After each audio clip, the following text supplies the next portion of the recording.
Infrastructures, participatory engagement, big dreams and big challenges.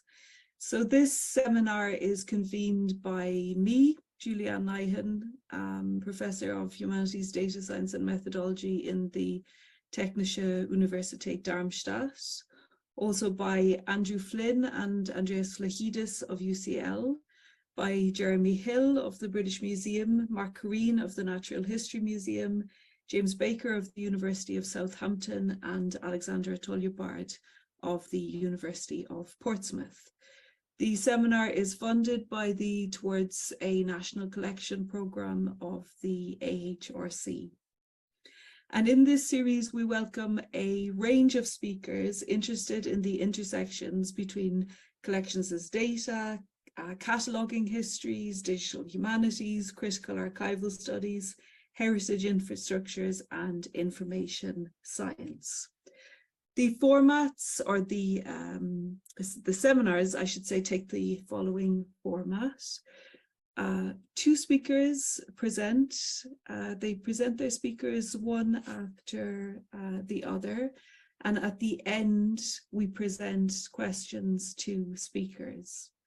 Attendees of the symposium are invited to pose their questions throughout, through the Zoom Q&A function. And as I said, we gather them and then present them at the end. Usually we do not invite attendees to present questions in person, but we may call on you for further clarification if we think that is necessary. Sessions are recorded when speakers agree. So you may note, I think today included, that the recording will stop and start in order to properly respond to those permissions or not, as the case may be. And those sessions where speakers have given their approval for their papers to be recorded will in due course be made available through the UCL and the Technische Universität media channels. So I'm going to begin with the code of conduct before I introduce our wonderful speakers to you. So the code of conduct states that the symposium offers us a space to think and to explore together, and speakers and attendees alike contribute to making the symposium a success. We value and encourage all points of view expressed to build a constructive dialogue. In this spirit, questions asked through the Zoom Q&A function should be asked with respect and generosity and in a way that promotes dialogue and not shuts it down. In the highly unusual circumstance that questions are asked in a way that is disruptive, offensive, aggressive, or otherwise unacceptable, we will take appropriate steps, which may involve asking the questioner to leave the seminar. And we are, of course, very hopeful that this will, under no circumstances, be required. So let me move on now to briefly introduce our speakers to you. So our first speaker is Lucille Junkere. She is a visual artist, educator, and researcher. And her talk today is entitled Cultural Colours of Jamaica.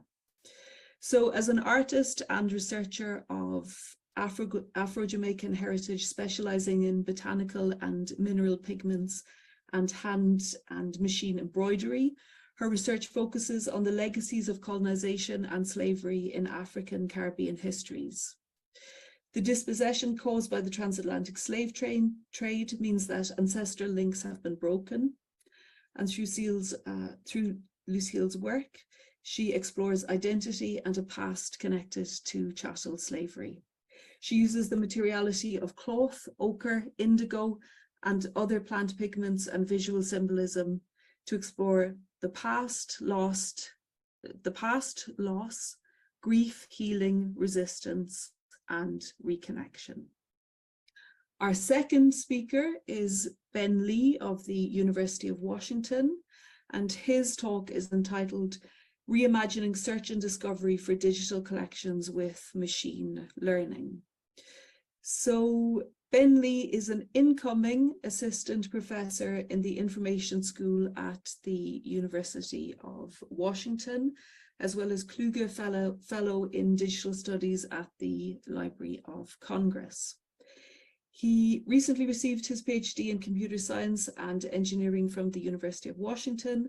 After graduating from Harvard College with an AB in astrophysics and mathematics, he served as the inaugural Digital Humanities Associate Fellow at the United States Holocaust Memorial, as well as visiting fellow in Harvard's History Department.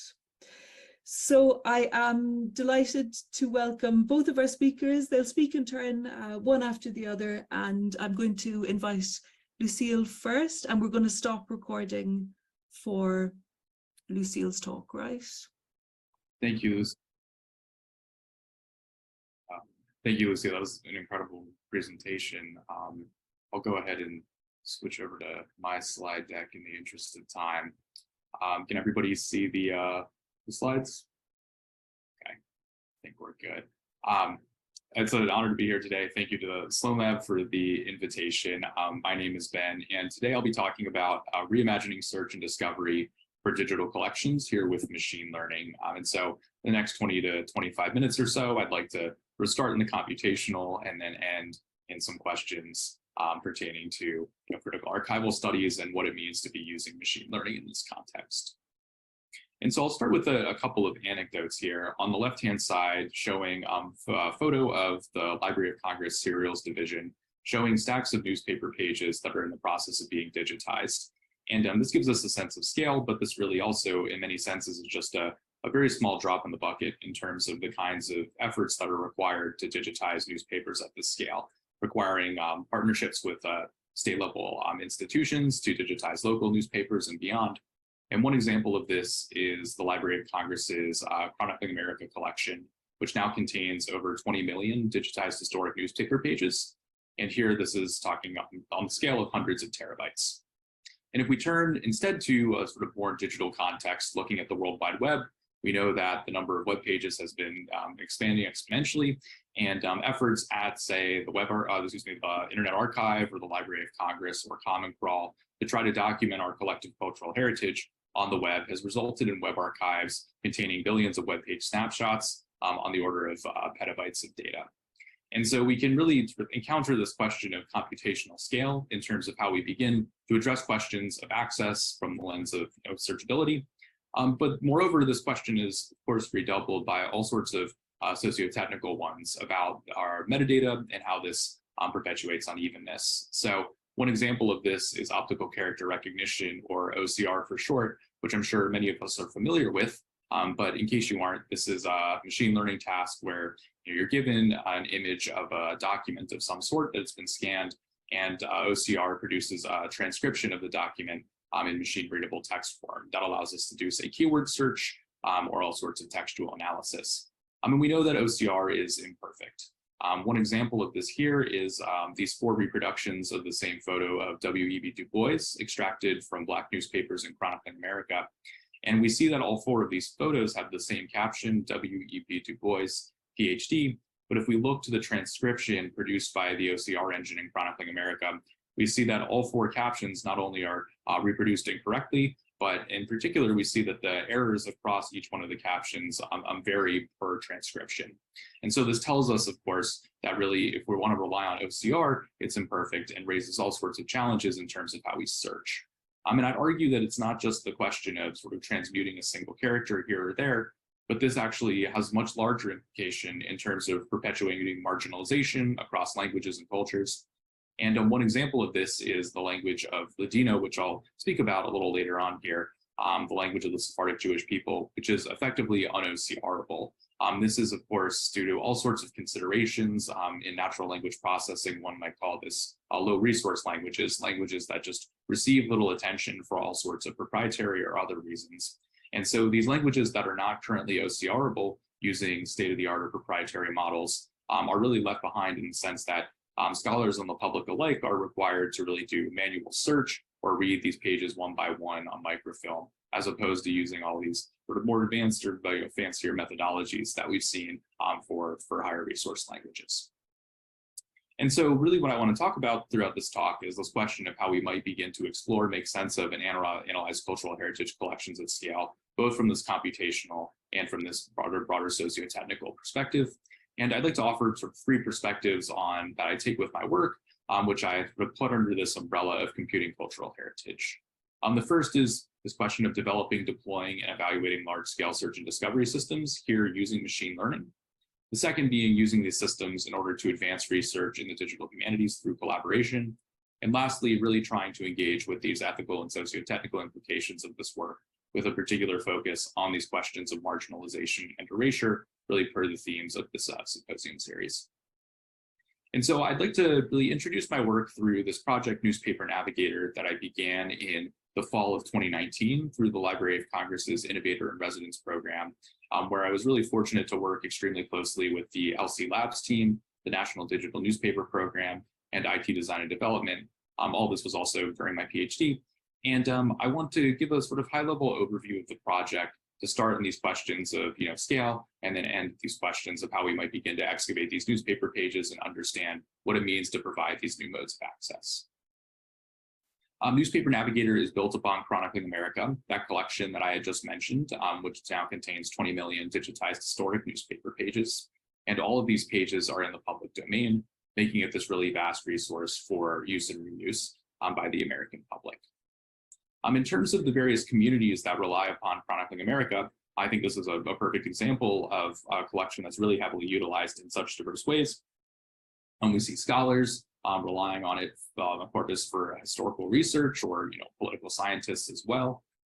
We see teachers and students in the classroom utilize Chronicling America as an opportunity to engage with primary source material. We find that journalists rely on the corpus, genealogists doing research on family history, and more generally speaking, members of the public who are interested in taking steps through American history relying upon these newspapers to do so. I encountered the project called Beyond Words, which was a crowdsourcing initiative launched by the LC Labs team in 2017 with the goal of engaging the American public through this visual culture, asking volunteers to draw bounding boxes around different types. And what I'm showing here is a collage I put together of some of the visual content that was identified by these volunteers. And I was really captivated. I'd largely thought of newspapers as a pretty textually heavy source, but really encountering or recentering my attention on the visual culture was quite eye-opening, and also sort of offered this question of how we might begin to do this across all of Chronicling America. And so to borrow language from the Library of Congress's digital strategy, the question is how we might begin to, quote, throw open this treasure chest by reimagining search and discovery over the collection. And so Newspaper Navigator, sort of as a broad perspective on the work that I've done over the past few years, is to really start with these newspaper pages in the collection, produce the Newspaper Navigator data set by extracting this visual culture, then generating or creating a search application to allow us to explore this extracted visual content, and also provide new modes or affordances for visual search as well. And then lastly, deploy this online with the help of the Library of Congress Labs team to really understand how the public is engaging with the system. And we've had about 42,000 user sessions over the past 2.5 years. Very briefly, I'll give an overview of the construction of the data set. And here the idea is we want to be able to take newspaper pages, such as the one shown here from the day after D-Day, be able to feed them to a machine learning model that will return us bounding boxes, showing us not just where the visual culture is appearing on the page, but also classifying it according to this taxonomy as shown here of photos, illustrations, comics, editorial cartoons, maps, headlines, and ads. Then we can go into the underlying optical character recognition, or OCR, and grab the text falling within each bounding box. This, of course, will never be perfect. These bounding boxes aren't perfect. As I mentioned, OCR is not necessarily completely reliable, but this nonetheless gives us an opportunity to have captions for some of this visual content. And in terms of how one actually trains or fine-tunes this model, I'll give just 1 minute of sort of intuition here. Many of us might be familiar with this task in machine learning called object detection. And the idea is, given an image, say the one on the left, to feed it to a machine learning model and not just get back, say, that there is a dog or a bicycle in the image, but getting back these localized bounding boxes on the image directly, showing us where the dog or where the bicycle is. And there's a very sort of natural resonance between this goal on the left and the task on the right, of drawing a bounding box around, say, an advertisement on a newspaper page. And so we can really sort of leverage this connection between the two through what's called pre-training and fine-tuning in machine learning. So we take a model that's already really good at this task on the left, trained on a massive data set, then we train it some more on the beyond words annotations from the crowdsourcing initiative, which gives us a machine learning model that we can then use to generate predictions. In terms of a pipeline for how we sort of build out this extraction at scale, for a given Chronicling America newspaper page, we can grab the image as well as the corresponding OCR. We can then run the visual content recognition on the page and crop and save out all of the visual content. We can go into the underlying OCR and extract the captions. We can generate image embeddings, which will be useful as a sort of visual similarity method later on, and then save all of this. And this gives us really a closed loop for processing one page. The question then becomes how we might begin to scale this up to, at the time in 2020, when I created the data set, all 16.3 million pages in the collection. And so this really required thinking through some of the questions of sort of computing resources and parallelization. But in total, we were able to process 99.998% of the available pages. This amounted to about 100 terabytes of image and XML data to process. It took a bit of, as I mentioned, computational resources to do this. But in the interest of time, I'm going to skip over some of the broader sort of summary statistics related to the data set and actually offer one anecdote in terms of the way in which the data set can be useful for these different kinds of applications, or for the community groups I mentioned. The newspaper, the staff at the serials division at the Library of Congress maintain what are called topic pages for Chronicling America, which are essentially events, people in American history that are given descriptions, but also provided with excerpts from Chronicling America articles to really show these kinds of topics in context with primary source material for use in the classroom. And one of the persistent challenges that staff had faced was when looking at, say, maps of the American Civil War, trying to isolate a representative set of maps. And this ordinarily would have required, manually searching through tens of thousands of newspaper pages. But with Newspaper Navigator, we can go into the data set and apply a very simple query asking for maps from 1861 to 1865. And that's precisely what I'm visualizing here. These pertain to the American Civil War. And in addition to providing context for historical research, we also see that some of these maps are being reproduced many times, and somewhat akin to Ryan Cordell and David Smith's fantastic viral text project, we begin to see newspaper maps that are being circulated in various newspaper titles across time, and we can really infer this sort of broader virality, or this sort of network structure between these kinds of different visual culture that allows us to really have a new sort of DH perspective on how we can look at these newspapers. In terms of accessing the data set, I will mention that really thanks to the hard work of the LC Labs team and IT design and development, the full data set's now online, and you can find it at news-navigator.labs.loc.gov, where we can access the data set computationally using HTTPS or S3 requests. We've also really tried to make sure that this is accessible without any coding necessary.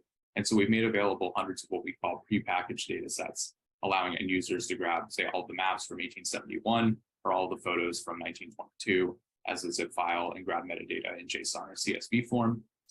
In the GitHub repo for the project, we have all the training data sort of in a formatted appropriately. We have the Jupyter notebooks for training this model, for running the pipeline. And lastly, a pointer to the paper we presented at CIKM 2020, where it was named Best Resource Paper Runner-Up, and the data set more broadly has been named Best Digital Humanities Data Set at the 2020 BH Awards. I do want to pause and just mention that all of this is in the public domain, from the data set to the underlying code, per the Library of Congress's mission in serving the public. And I'll speak to some examples of use and reuse that we've seen as well toward the end of this talk. But I do want to spend a couple of minutes on the Newspaper Navigator search application, which answers this question of how we might begin to use some sort of user interface as a way of even further improving access. And I want to motivate this by giving a maybe 1-minute summary from a computer science perspective about these kinds of search affordances that we see, and in particular highlight faceted search, which is a paradigm many of us are familiar with, even if we haven't heard it in this language. I'd like to quote Marty Hurst in her fantastic book, Search User Interfaces, to provide a definition. which is that users can filter search results according to different metadata facets, which describe items across many orthogonal dimensions, including categories and attributes. From research in human-computer interaction, we find that faceted search really facilitates exploratory search.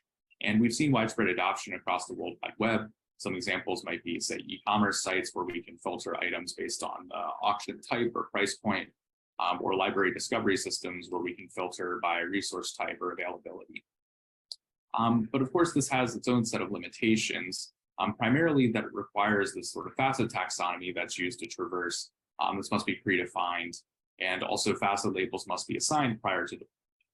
And while we can try to get around the manual interventions necessary here to think through automated or semi-automated facet construction techniques, in my mind, that doesn't really actually get to the heart of the question, which is how we can empower users with different needs to specify and tune their own facets. And here, this is really inspired by conversations with real users of the Newspaper Navigator dataset, who had very sort of specific kinds of queries that they wanted to perform, but no real way to do so, given limitations with keyword search or the expressiveness of that mode of search more generally. And so with my advisor, Dan Weld, we've introduced a framework that we call Open Faceted Search, which actually empowers users to define their own facets using interactive machine learning. And here this performs at scale across millions of images. And of course, our first instantiation of this is the Newspaper Navigator search application for about 1.5 million photos in the Newspaper Navigator dataset. And it provides a few affordances that I'll just quickly highlight. So first, it empowers users to train open facets to retrieve this visually similar content. I'm here relying purely on the visual features of the image. We expose the machine learning training to the user, and this process is highly interactive in the sense that training and predicting on all 1.5 million photos is nearly instantaneous. In terms of the actual the search application, which is publicly hosted now, ordinarily I'd love to give a demo. In the interest of time, I'll actually just show some screenshots in terms of what an example sort of search process might look like. And so if we visit the landing page for the search application, we can start with a keyword search for, say, the phrase baseball, which returns about 5,400 results. And what we see, of course, is that many of these examples are relevant, but also we encounter some of the limitations of a keyword search style approach. The first being that we're doing literal string matching, and so we're missing any images that might have OCR issues in the captions, and also more generally, images might not have captions that are fully expressive of their content. And so just because the phrase baseball doesn't appear in the caption doesn't mean the image might not be relevant. And so with the sort of the search approach here we might want to take, we might want to be able to hone in on specific kinds of visual motifs and retrieve across a broader set of photos, not just ones that have a specific caption. So let's say I'm interested in these kinds of action shots of baseball players. Clicking the Train My AI Navigators tab surfaces this interactive machine learning interface where we have the opportunity to curate sort of positive or negative examples in the search process based on what's being surfaced on the right-hand panel. On the right-hand panel, each tool tipping over each or hovering over each image surfaces a plus or a minus to steer the AI Navigator toward or away from the image. I've named this one baseball players, but the name actually is not involved in the training at all. This is purely being done against the visual features in the image. The search application is available at that same link, news-navigator.labs.lac.gov/search. I want to very briefly talk about examples of sort of usage, both across evaluation and impact over the past couple of years with the project now that it's been launched for quite a while. And so about 2 years after launch here, we still see about 900 consistent monthly unique visitors to the project. For the data set, we've had about 3.5 million queries against the data set itself computationally. And we've had about 6,200 of the prepackaged data sets downloaded. For the search application, we've supported, as I mentioned, about 42,000 unique user sessions that have performed at least one keyword search, so real true user sessions. And 820 of these sessions trained at least one of those open facets using the AI navigators, 235 of which have been named as well, which was not a requirement. Just as some brief interesting notes about sort of looking at what people search for in this context, we find that about 85% of the named open facets lie outside of ImageNet 1000 taxonomy, a pretty standard image recognition taxonomy here as well. And what this tells us, sort of in conjunction with the fact that we see very little overlap in named open facets, only for sort of things like dogs or bicycles, for example. This tells us that people really want to be able to define their own facets. No taxonomy that's been predefined will really be nearly comprehensive enough to address all of these user needs. I'm currently looking at evaluating the performance of these open facets and trying to use some of these newer approaches from, say, Clip or also even large language models for bootstrapping up facet taxonomies and the like. But in the interest of trying to shift gears here and really try to understand community impact and some of these broader socio-technical perspectives, I'll offer some examples of the various communities that have been reached. So I was fortunate to work with Eileen and Michael Burson at the University of South Florida to co-author an article for social education surrounding the usage of Newspaper Navigator in the social studies classroom. And we've had educators provide really insightful overviews of their experiences using the search application. And so one example of this is Tom Bober in his podcast, The Primary Source, stepping through an educator's view of the experience. We've also had genealogists use the search application, which has been quite personally meaningful as well. People have found photos of family members, of ancestors, I should say. And really, in terms of launching the project, it became clear to me with the data set, and especially the search application, as well as to my colleagues in LC Labs, there was a real opportunity here to document the project, not just from this perspective of the sort of machine learning, benchmarking, or methodologies, but really trying to document the many ways in which humans and machines are really heavily mediating access to these photos that are ultimately decontextualized from the page and altered, and their discoverability are changed as well. And so to do this, I ended up writing what I call a data archaeology, to borrow a language from Paul Fife, where I studied these 4 newspaper pages from October and November of 1910 in Chronicling America, all of which reproduce the same photo of W.E.B. Du Bois, the one I had showed at the beginning of this talk.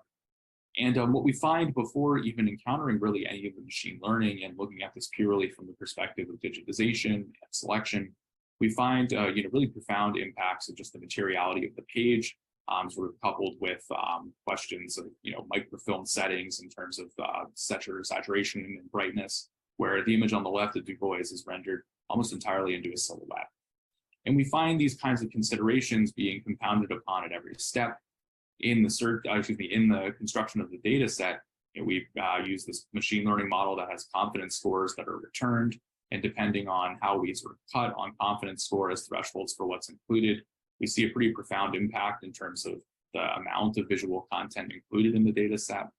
As I had mentioned, the OCR is highly imperfect, and this is actually redoubled when we use this approach of grabbing all of the text falling within the bounding box. We see on the right-hand side, these photos from the broad axe are basically unrecognizable, at least the captions are, I should say. And if we instead rely on, say, visual similarity search instead, here's 1,000 photos, use image similarity using ResNet embeddings, and then projected down with t-SNE, we find that the one photo of Du Bois on this right-hand side is effectively lost from the other 3 from this clustering perspective, telling us again that really, no matter how we try to rely on these methods of discoverability, whether textual or visual, we're really encountering profound challenges and even questions of erasure that emerge.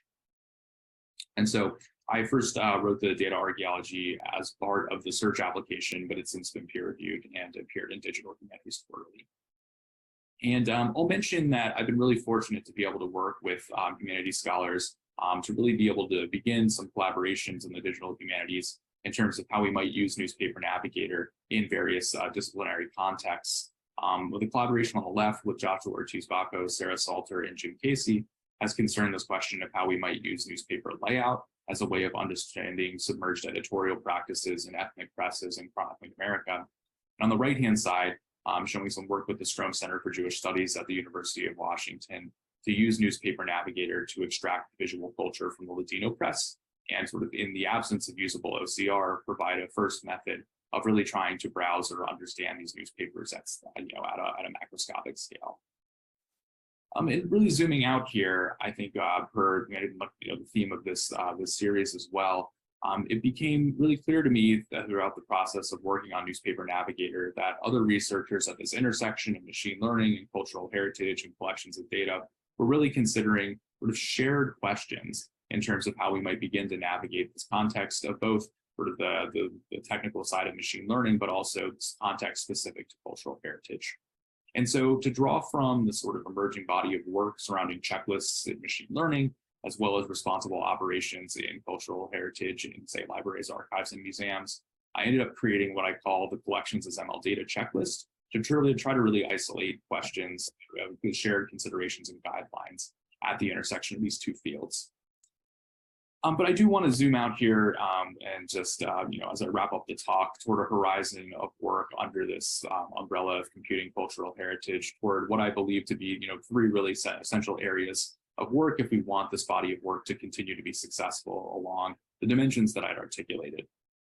The first being that navigating and making sense of cultural heritage collections presents really distinctly interdisciplinary challenges. The second is that developing new approaches in library and information science, machine learning, and the digital humanities in order to navigate and make sense of these digital collections is essential.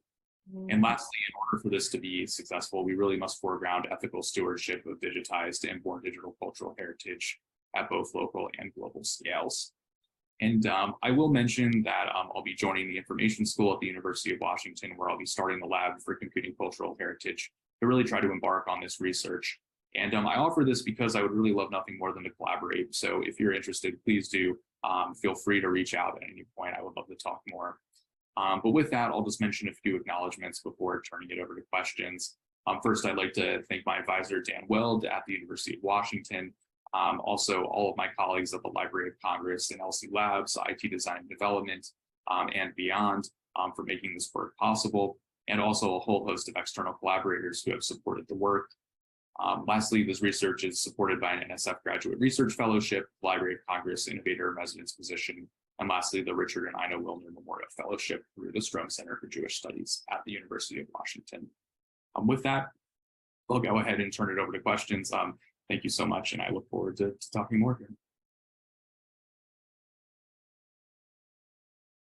Thank you so much to both of our speakers for these wonderful talks that were individually fascinating and intellectually very challenging, and that collectively engaged in very thoughtful ways with concepts of search and discovery and forgetting and remembering. And started to explore how all of these concepts can both collide with and be further animated by archaeologies of data and, of course, archaeologies of power. So with that, I'm very pleased to hand over to my co-host, Dr. Nina Perlman, who is the head of UCL Art Collections and also co-investigator of the Sloane Lab. And Nina will lead the Q&A in the minutes that are left to us. Thank you very much to our wonderful speakers and to Julianne. Yeah, we currently don't have, from what I can tell, Q&As in the chat. Questions in the chat, but here we do have one from Jawad Sadek, which is what underlying technologies were used to build the newspaper navigator system? Sure, I'd be happy to answer that. Thank you for the question. In terms of the underlying technologies for the machine learning, to produce the data set, that was all using sort of like PyTorch to train the model or to fine tune it, and relying at the time on Detectron 2, which was like an open source library for these kinds of computer vision tasks. For building out the search application, I ended up using Flask to build it out. The front end was all just with JavaScript, HTML, CSS, and the back end was using like scikit-learn for the machine learning and everything. And then we containerized it with Docker and deployed it with AWS Fargate. Many thanks to my colleagues, Chris Adams and John Foley, for taking point on getting the search application actually hosted. But more than happy to drop some resources in the chat too, if that would be helpful. Thank you very much. I wanted to jump in here and say, first of all, also that, especially with respect to Lucille's presentation, about how valuable it was to have the insight on the cultural practices and the colonial processes that actually shape what is referred to data in the work of computational scientists. And this work is actually shaping how we are going to access our world in the future, both our heritage and our lived world.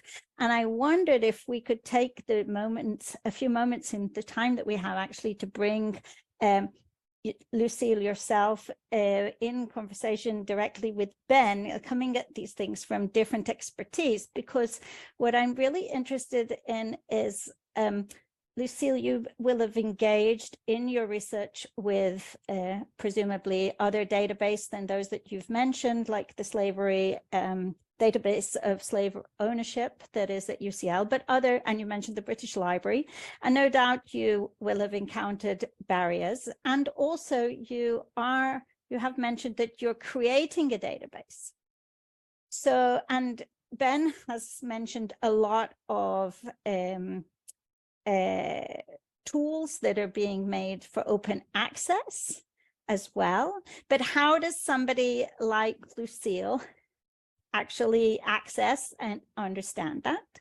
And then also to connect it also in the area of something that you mentioned right at the end of your presentation, Ben, which I found incredibly important, especially as somebody who is overseeing a collection. And I know how challenging it is from a resource perspective and skill building perspective to actually foreground the ethical documentation and digitization, because it's so consuming in staff time and cost. So where do we start?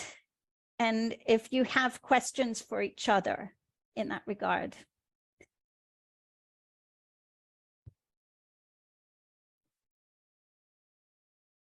And I would be happy to go first if that would be okay, Lucille. Yes. Yeah, so I mean, one part of this that I'd be curious to hear about is maybe, and forgive me if this is you know, a bit personal, but hearing a little bit about, maybe you mentioned your own personal history and connection, and what the experience is sort of engaging with the archive from this sort of personal understanding. I offer it because much of my work that I've encountered, you know, what brought me to the archive to begin with really is my own family history. My grandmother's a survivor of Auschwitz-Birkenau concentration camp, and so much of my work has sort of put me on the other side of the archive, as seeing my family represented within and everything too that I try to use in terms of steering some of these questions with my work. But I'd be especially curious to hear about how it might have informed your journey. Okay. I found it incredibly difficult, almost impossible to trace my Jamaican family history. It's wrapped up in databases of shipping documents, and in the part these databases are changing. I think in the past, well, it's how they commodified enslaved people as chattel, and so trying to use those kind of archives to find family histories. In the past, they privileged the vessel, the shipping vessel. Where did it embark? Where did it come from? And who owned the vessel? I think those databases are changing, where they're focusing more on the human cargo. So these little bits of information are changing. They didn't register births and deaths of enslaved people because they were considered chattel. So it's really quite frustrating. Hence, I guess this idea of using plants to connect to those histories. It feels therapeutic, it feels restorative, and it also deals with the frustration. What should people like myself do? Wait until the database catches up? Or do we continue this journey and try to find ourselves through the way that plants were used, and the way that plants were used in Afrocentric cultures are completely different to a Western perspective, where, you know, this is what the plant can produce. The plant is a living being. And the lecturer at Jamaica, when he said, "Oh, I hugged a plant because of its relationship," he was speaking of the African-centered worldview when he said that. One of the spaces, I don't know if it's the start for collecting data, but it's certainly something that comes to my mind all the time, and it's digital poverty. You know, for me, I've created a database, but the reality is, if I put that database online, the majority of Jamaican people will not have access to that database. access to a smartphone, digital literacy or not, areas in Jamaica where it cannot get online. Also the cost of data. I do field research in Jamaica, and even to join Zoom meetings, when I'm in Jamaica, it costs me about £60 a month to spend on data. And this is just to join and do a bit of research. So who has access to that data? That's the question I ask. When we create these open access resources, who has access to them? Are we still privileging Western researchers when we put this database? We have to consider digital poverty. A lot of the resources come from marginalized communities and they're online, and Western researchers are making the most of those resources. And I say that understanding my position and my privilege. So I think that these are really important questions that we have to address. We can't continue to ignore those questions. Would you agree? Yes, first off, thank you for sharing your perspective. That was really powerful. And I certainly agree. I mean, it seems as though oftentimes the conversation around open access is geared more toward putting as much as possible online in an open way and not actually taking that broader perspective of who has the ability to access these materials online, and even this kind of distinction between what's available on a desktop or a laptop environment versus in a mobile first environment, as you mentioned, I think is a really important one in terms of like actually providing these tools in a democratized way. So I think I oftentimes wonder, what is the sort of ability to improve the scope of all of this work if we can just sort of prioritize, say mobile first access and beyond. And I think I've, having heard some of the conversations at the Library of Congress around trying to prioritize, at least from an American perspective, in terms of accessing broader groups through these kinds of initiatives, it seems like there's, at least an encouraging notion that these are really important access points moving forward. But I agree with you that, I think really trying to take this broader view beyond just sort of open access as a sort of necessity or good is an incredibly valuable one. Mm-hmm. Thank you very much to both of you. And as we are nearing the end of our time, what's really nice to hear from both of that exchange is already a couple of things that we can take into our conversations into the development of the Sloane Lab. For those in our audience who are not maybe familiar with what we're trying to do, which at the very basic levels to take this as a microcosm for the problem of how you connect different and disparate institutions with their different patterns and histories of collecting and categorizing and documenting, and to see how we may bring some of this information together that can facilitate with more ease the kind of work that both of you are doing. And especially in the case of Lucille, which is drawing on similar material that Sir Hans Sloane had himself collected, which researchers are still trying to piece together the information around how these collections were formed and by whom and what processes brought them together. So first of all, we take the point that you've made about the mobile access into our mobile platforms and how important that kind of access is, but also ways in which we take also from what Ben has said, ways in which users can influence how the systems themselves are categorizing data. And from both of you also to understand the sensitivity and the multi-layered aspects of the data that is presented. So how does that get featured in a database presentation, in the sense that these, even as you had said, Lucille, the plants are lived beings and they act also as scientific information, cultural information, medicinal information, or anything for cultural production, but they're also memorials. So they have cultural functions beyond their specificity in botany. And so how is that also communicated to users? And Yes. how do we take that into consideration? And one of the ways in which we're trying to do and start to address these questions in the Sloane Lab is through our fellowship program, to engage with others to help us identify what the questions are. So I can't see any the questions from our audience, but I do hope that they have enjoyed and engaged and learned something from being with us and dedicating their lunch time to our time. And I suppose what's left to do is to thank you both for really sharing your work and informing. And I hope that also from meeting each other, you might be able to ask each other questions and be able to share expertise as well. Definitely. And Definitely. thank you, Julianne, and thank you, Chiara, and thank you, James.